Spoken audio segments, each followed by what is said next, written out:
Blessings, everyone. It's time to have a coffee talk where I actually get prepared for my day and, start drinking my coffee and chat with you about all kinds of spiritual topics and open up the floor to just expand a little bit on some of these areas.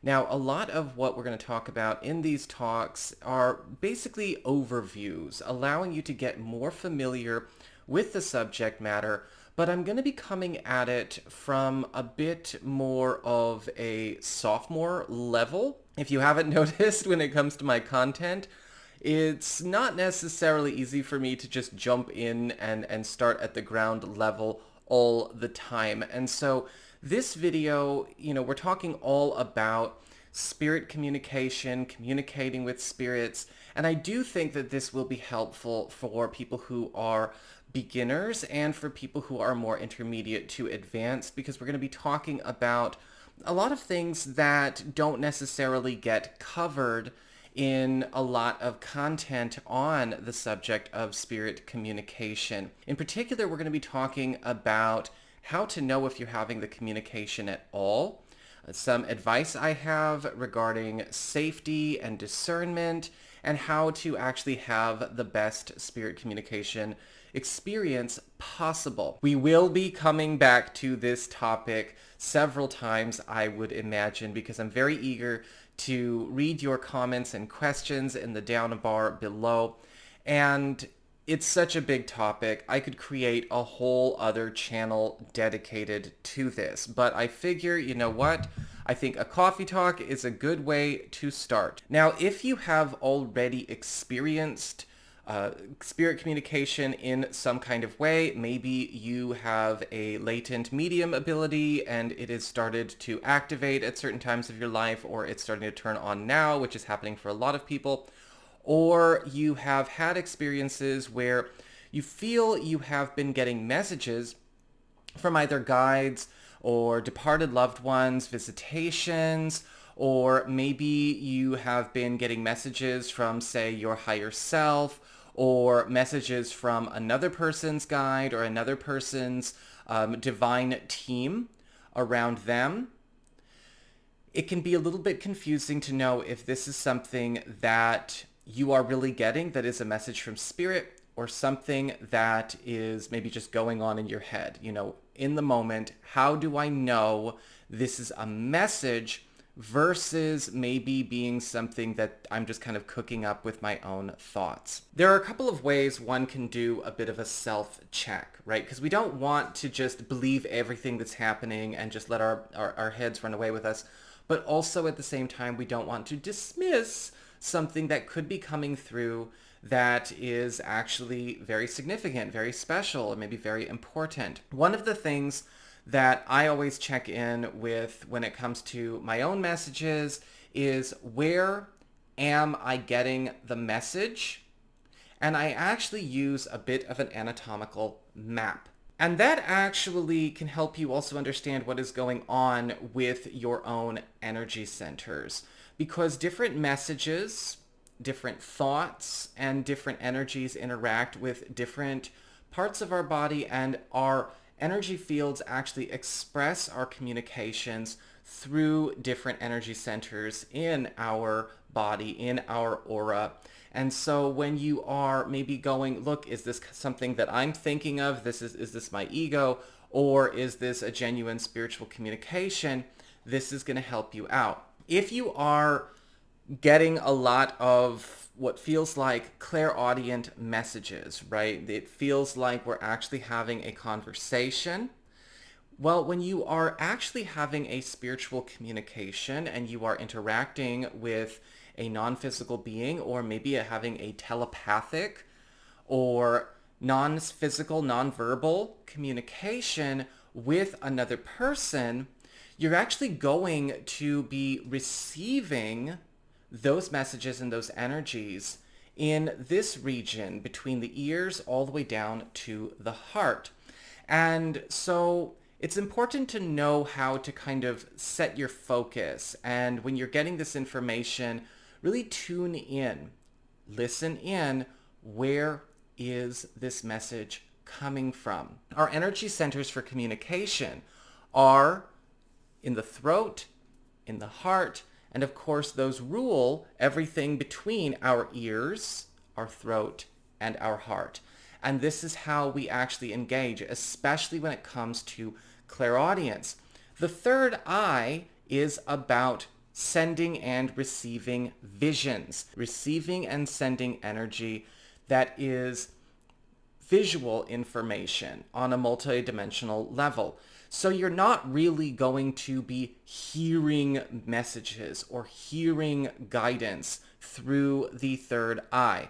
So quite literally, if you are getting this information in your head first, or it's your head that is the loudest, then it might actually be the case that even if you are receiving a spiritual communication or you are not receiving a spiritual communication, you are still hearing your own thoughts louder than anything else. And so it's going to be really important to quiet the mind, really settle in, become open, and become clear in that situation.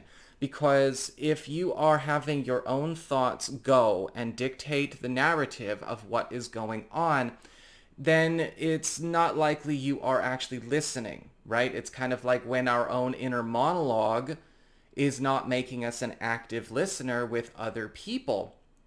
If our inner monologue doesn't even let us hear what is going on, we're going to miss out on important points when it is happening, or we're going to think something's happening when it's not happening. It's kind of like on social media. If somebody's inner monologue is cranked up to 10, they might not hear the question or the subject that they were looking for in the video or read it on the post because, again, it was just too loud up here. So we want to, of course, whether we are having an actual conversation with spirit or not, make sure that we are open and discerning. This is for vision, being able to see. Now, you might receive images.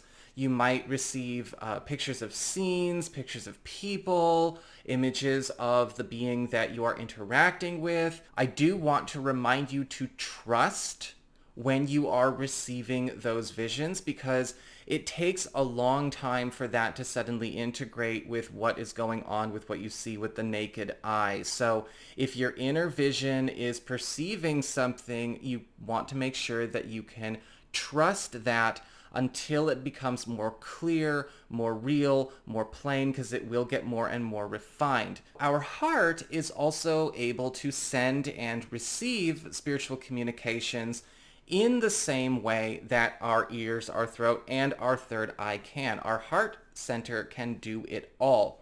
So you may be actually hearing things come from and through your heart and sending messages through your heart.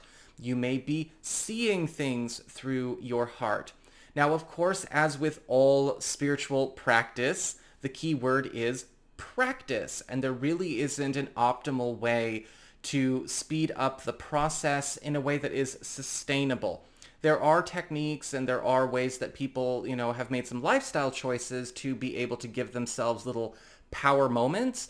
But if we're going to make sure this actually stays organically consistent, the only way is through practice, and there's really no way to bypass that either. Just a bit of advice as far as that goes. Now, some folks might be asking, what about the crown? I've heard the crown is where we receive spiritual communication from higher levels, right? Our higher self, the I am presence, source, great spirit, God, the angels, all of our higher teams. I thought the crown is what is actually picking up all of that energy, and that is where the communication's coming from. The crown is a receiver of all of that, but the crown is the openness to the capacity to handle it. And you've got many, many crowns. And so it's about, yes, keeping an open crown. It's about making sure that that is clear and clean and ready to interact and ready to receive, but it's very much more of a receiver and conduit of all of that higher dimensional energy, that higher realm energy. And it is not necessarily a loudspeaker or a microphone or a camera or anything like that kind of example in and of itself. This would be just the means of actually having all of those communications available and turned on. Going back to the heart for a second, it's actually possible to engage in real-time conversations with people through consenting heart communication. And this is actually something that a friend of mine and I, shout out to Curtis, have been playing with for a while now, where we've actually gotten to a place where we can actually hear each other's voices and pick out words through our heart communication. And we are not actually in close proximity to one another. He's actually all the way out in Kentucky and I am in Washington State. And so what we do, or what we did anyway in the beginning, was we would coordinate, right? We would meditate together and focus on connecting to each other's hearts and, of course, calling in our guides, our higher selves. So it's like we create this bridge, and it actually allows us to exchange psychic messages back and forth. And so that might be something you also want to play with. I do recommend, of course, a bit of keeping clear, right? Spiritual sanitation is important, and make sure that you are working with consenting people in these situations, whether that means you're asking permission or you have established a safe relationship and a safe connection where you know that this is okay, or you have confirmed that you are part of the same soul family over soul group, just to make sure that everything is on the up and up and we are able to have as clear and clean and productive a session as possible. Another part of spiritual communication I did want to touch on was the discernment of who and what you are communicating with and how to have a safe session, especially if you are delving into the realm of mediumship or channeling. I myself am a medium. I do not channel, and maybe we'll talk a little bit about the differences there in another video. But I feel like this is something important to bring up now because, there are a lot of horror stories out there about these kinds of situations going wrong, and there are some ways to prevent those circumstances from occurring. One of the things that you need to remember is that when you are engaging with a multidimensional spiritual communication, and you are, of course, getting a communication, receiving a communication, or initiating a communication with a soul, with a spirit that you are not familiar with, or maybe you're attempting to contact somebody that you are familiar with, you're connecting to a spirit that you are familiar with, you are going to want to, especially in the beginning, until you've actually built a real relationship, ask them to identify themselves. One of the biggest mistakes I've seen people make, and this also applies to people who play with Ouija boards, and I don't recommend using Ouija boards, by the way, is that they often feed information to the soul or to the spirit they are communicating with instead of requesting that they identify themselves. And yes, if you go about it that way, it is opening up the door for some potential deception or problematic territory. Because if you are opening up a communication and you are asking the soul or the spirit, are you Max? Are you Trisha? Are you so-and-so? And they say yes, even though they're not, they could be exploiting a technicality that, comes from the fact that we are all, on some level, one. And that is not your intention, right? That's not the point you were trying to make. That's not the communication you were trying to have. And you may be engaging with a spirit or with a being that really has nothing to do with your purposes for having the communication in the first place. And, a lot of stuff can go awry if you're not careful with that. And lying doesn't work when you do it that way. You really can't have somebody come in and say, I am Max when he's not Max, or I am Trisha when she's not Trisha. What you're going to have most likely in that situation is a no answer. And if a being is not answering, a being is not giving you their identification, then you send them on. You close down and you shut down the communication right there.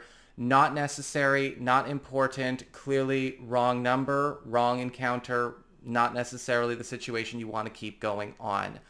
If you feel like you need to call in your guides, call in the divine enforcers of cosmic law, your guardians, anyone who is actually working with you on that side to help you clear and release that spirit, do it. Remember, when you are working with the non-physical, because you are a spiritual being in a physical body, you are the most powerful being in the room. You are a divine creator that is incarnate. You have the power to cast them out. You have the power to clear your space, and you have the power to remove any of that tricky business. But you do not open up or feed a conversation to a spirit that is effectively a stranger and open yourself up to be tricked. All right? If you say, are you Trisha? And say the spirit is not Trisha, she's someone, something else, and she says yes, you are going to be in a space where you might not know if you're getting tricked or not. So you just don't feed that information in right away, and you let them reveal themselves. As you get more practiced, your discernment will be enhanced. Your guides will be, of course, more ever present with you, and the spirits that you're establishing a healthy relationship with will be there to also assist and clarify. It's only tricky in the very beginnings. Sometimes spirits will come and visit us, especially if you are a practiced medium or a, spiritual worker of some kind. And it's important to know if and when there is actually something you are here to deal with, and something that is a part of your journey, part of your path, part of your divine mission, and something that has nothing to do with you and is maybe just latching on, looking for an attachment, or looking for trouble, and how to clear that space so you and, of course, your space are not vibrating on a level that is hospitable to that kind of experience.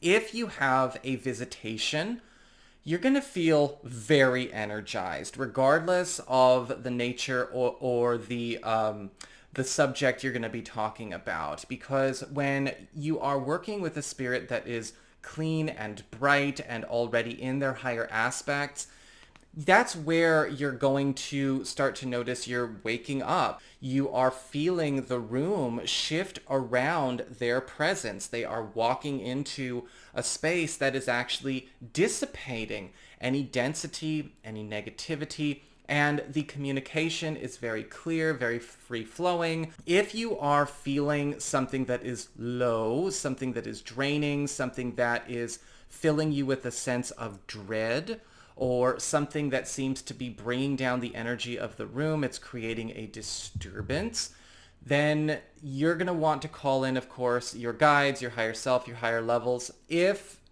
that is something, and this is not for everybody, but if that is something that you might need to have an interaction with as part of your own journey, part of your own lesson, you call in your higher self and your guides to work as a liaison. So you are talking to your guides. You are not talking to that spirit or that entity. That is actually very, very important, because you do not want to facilitate any kind of attachment or any kind of blending of those energy systems, between yours and theirs. We want to keep that as clear and bright as possible. 9 out of 10 times, you're probably just going to need to clear it out of the room. Very seldom would anyone who is not actually having this as part of their spiritual path or part of their spiritual mission have to actually sit and parlay with that kind of being or that kind of entity. You don't have to do it. Sometimes you may have a visitation attempt to happen, but it's not all the way open, or things are not all the way there. And that is where you really need to be careful with what is going on. Now, if you start to feel that clean, bright, loving, enlivening energy, sometimes this happens, especially if you are psychic. If this can happen at the end of the night, it can happen anywhere. It can happen outside, where it's like, oh my goodness, my fields just opened wide up. I just got, 10 times brighter. What is going on? That is a good interaction to have. That is a sign that someone or a being that is here for you, that is absolutely either a part of your divine team, a part of your soul family, but not in the physical right now, or maybe a sign that you are working with one who is actually bringing something to you to enhance your quality of life, give you information. That's fantastic. However, sometimes things may happen that you don't want to deal with, and you might feel like you need to open the door or open the communication, and the answer is no. A good example of this would be knocking or doorbells. Knocking and doorbells are not actually what you want to be engaging with in any shape or form. And if you've ever heard knocking in your head or heard a doorbell in your head, it's time to, call in all of your higher levels and send them on. Let it go. Do not engage. All right. Knocking, more often than not, has to do with a spirit that does not have a body, right? Whether they are an earthbound or something else that is looking for a place to come and stay. It's not knock, knock, I want to talk. It's knock, knock, I want to attach. I want to get stuck. I want to make a home here. They could be drawn to your light, drawn to something in your space, or they could be simply interested in you for a myriad of other reasons, but have nothing to do with you or the highest good. And so when it comes to knocking, we do not open the door. We do not let that experience occur. We send them on. Doorbells are the same. And in my experience, the difference between doorbells and knocking basically has to do with what or who is on the other end.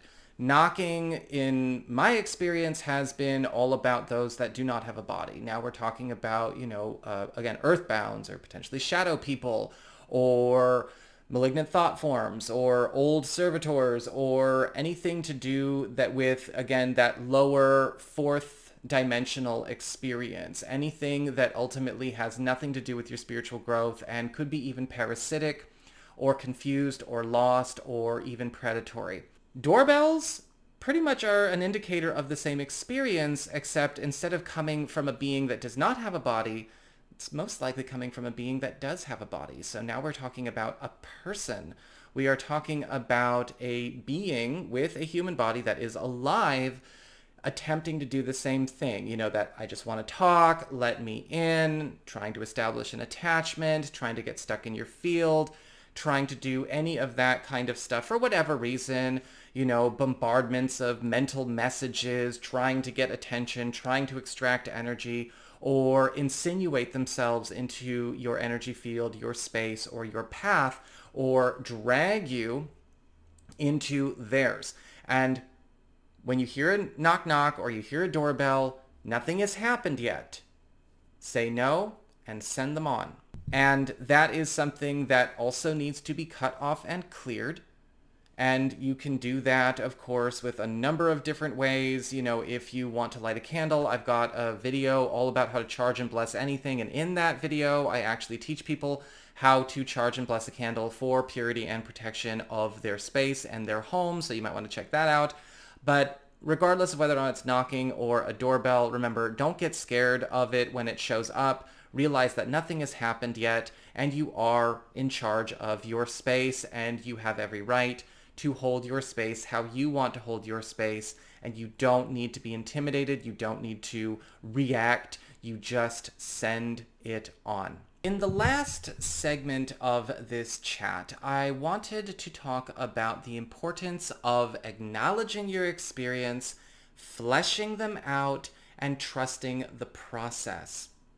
Sometimes when we are in the middle of a session, we are maybe having a spiritual communication, we're in the middle of ceremony, or we are maybe doing a reading, or we are getting a vision. We just got done with a lucid dream, a dream visitation, and maybe we'll come back to that in another video.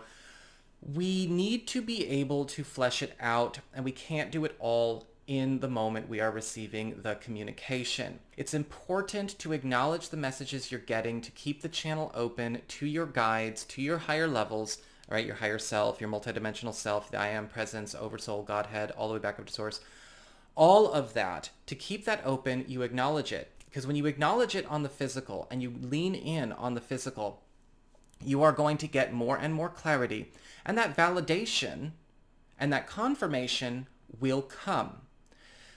Write it down. Write down your visions. If you're working alone, write down your experiences, acknowledge them so that they can be revealed down the road. It's not unlike doing a reading with tarot or astrology, right? When they're out there, we allow ourselves the time to watch these things unfold. It is not helpful in tarot or astrology at all to take on a what do I do now, what do I do now, what do I do now, what do I do now kind of attitude, right? That's one of the biggest challenges I've noticed when it comes to a lot of the tarot stuff that's been going on this last few years, is that there's something, people get kind of attached to, and they like constantly need the information. And so they're kind of addicted to both processing and receiving constantly over and over and over again, because you're going to completely oversaturate the situation. You might step into a different timeline, and then all of the rest is just not relevant at all. I always advise my clients to maybe come back, give it maybe 45 days, 60 days if you feel you need to. But let things play out, let things flesh out so the confirmations and the understandings can become more grounded and substantiate, and so that the path or the communications we're getting stay open and clear and then become more substantial. It's a lot like that when you are getting information in a mediumship session, or you are having a spiritual communication, or you are channeling. You're going to be receiving visions or maybe clairaudient messages. You're going to be receiving sensations, and in that moment, you're going to want to pause and acknowledge them, because these communications come very, very, very fast. And that's a very important thing to remember. These are quick downloads that you are receiving. An example of how this kind of experience can flesh out, I actually just had in a little impromptu session with a friend of mine who lives out in Australia. He was reaching out to me talking about some strange sensations he was feeling. There was this sadness and this longing and this grieving and this mourning. He knew it wasn't coming from him. He's a spiritual practitioner as well. He was talking about all of these sensations that seemed to be flowing through the co-working space he was in.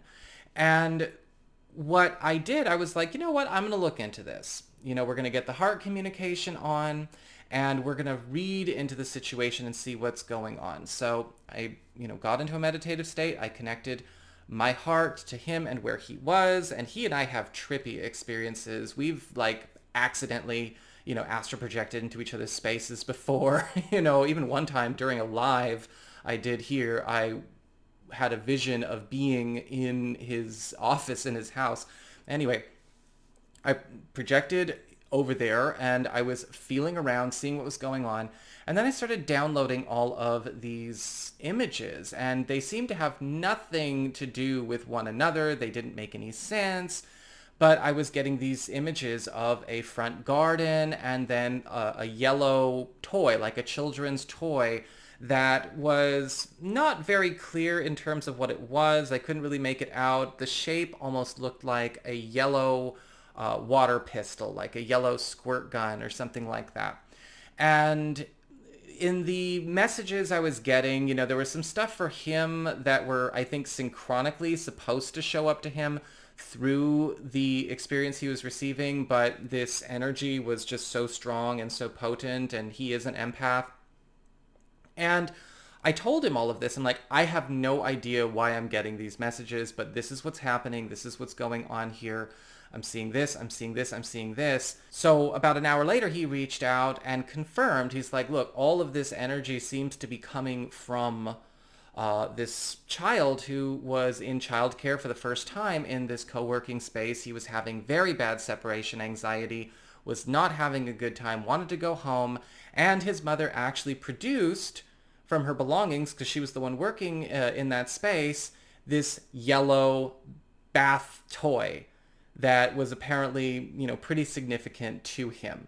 And so as I fleshed it out, we got more and more information about what was going on, and we were able to actually then, from that point, discern what was from my friend and what was coming from the child who was just having a miserable time at his first time in childcare or daycare in that co-working space. And so, we were talking a bit about that, sending some healing and some love the kids' way. But it was a really, really cool confirmation, and it never gets old when you see that kind of thing happen. So when you are receiving information and you are getting the images, or maybe you're getting the clairaudient messages or the heart messages, lean in and confirm. Just make sure it is safe, make sure it is clear and clean, and just trust the process. You never know exactly how it's always going to play out in a linear way, but the confirmations will come. Just some tips and tricks for going into this process in a clear, serious, and dedicated way, how to be safe, and how to not only trust the process, but have the best process possible. And it looks like I am almost all out of coffee, and it looks like the rest of the neighborhood is waking up. The neighbor kids are outside, and that means, you know what, it's time to wrap up this chat, because there can be some noise there. They're good kids, but kids can make noise. So I'm gonna leave it here. This was just, again, a chat to help give you an overview, provide some clarity, maybe answer some questions that you weren't finding answers to online or in your own journey. We will be returning, of course, to this subject soon, because I love this topic. It's one of my favorite things to discuss. And if you have any questions or you want to share your personal experiences, leave them in the comments in the down bar below. Don't forget to like and subscribe, and I will see you again with more Coffee Talk.